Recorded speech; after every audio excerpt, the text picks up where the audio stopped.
अब यहाँ मैं लगे हाथों ये भी जिक्र कर दूँ, आइंदा इंशाअल्लाह शायद दोबारा भी इसका तज़किरा आएगा जब दज्जाल का तफसीली तज़किरा होगा कि दज्जाल के कत्ल के लिए ईसा अलैहिस्सलाम ही को अल्लाह ताला ने क्यों मुंतखब फरमाया।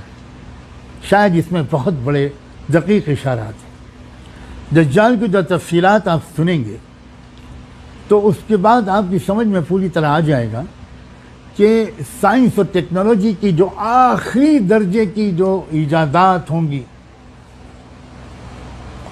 उसका इस्तेमाल कर रहा है ये दज्जाल पर्दे के पीछे से भी, और उसी का इस्तेमाल करेगा ये दज्जाल सामने आने के बाद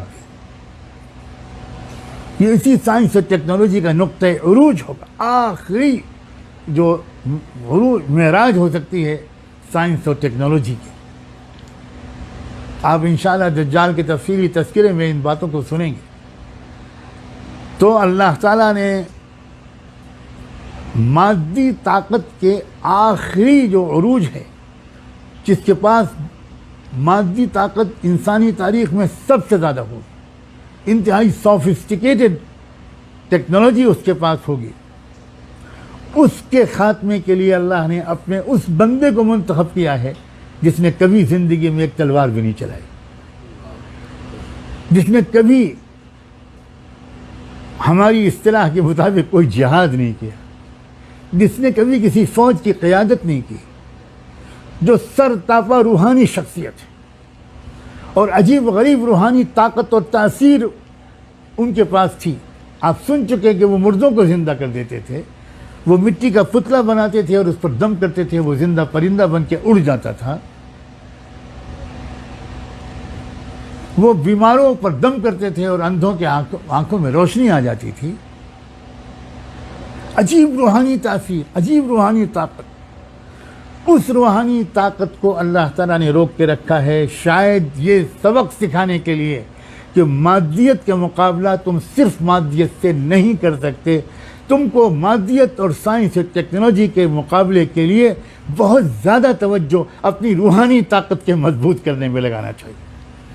और रूहानी ताकत मजबूत होती है तक़वे से, ताल्लुक़ में अल्लाह से, गुनाहों से बचने से, कसरत ज़िक्र से, खलवत और तन्हाई के अहतमाम से, सालिहीन की सोहबत से। रूहानी ताकत नमाज से, रुकू से, सजदे से, तिलावत से, ज़िक्र से, तवाफ़ से, हज से, रोज़े से, सालिहीन की मोहब्बत और उनकी नज़र में आने से उसे रूहानियत बढ़ती है। पता ही चला कि इस आखिरी दौर में दुश्मनों और शैतानी ताकतों के हमले के लिए सबसे ज़्यादा तवज्जो जो करनी चाहिए तुमको, वो अपनी रूहानियत को मजबूत करने की तरफ करनी चाहिए। तुम खाली साइंस और टेक्नोलॉजी पर मेहनत करते रहोगे तो तुम 500 साल भी अगर मेहनत करोगे तो तुम वहाँ नहीं पहुँच सकते जहाँ तुम्हारा दुश्मन पहुँच चुका होगा।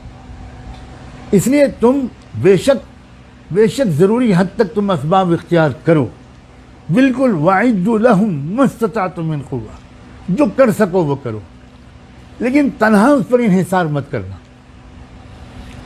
तुम्हें गलबा पहले भी कभी तन्हा ज़ाहिरी असबाब के ज़रिए से नहीं मिला था और आइंदा भी कभी भी तुमको सिर्फ ज़ाहिरी असबाब के ज़रिए गलबा नहीं मिला।